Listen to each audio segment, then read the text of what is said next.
Hi! In front of me is Fairphone for 5G, and today I would like to show you how you can manage autocorrection. Start by going into Devices Settings and scrolling all the way down to Access System.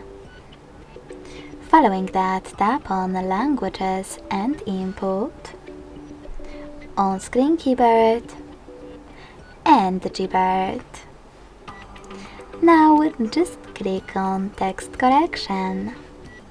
Over here you can tap on this switcher next to Autocorrection and this way turn it off or on.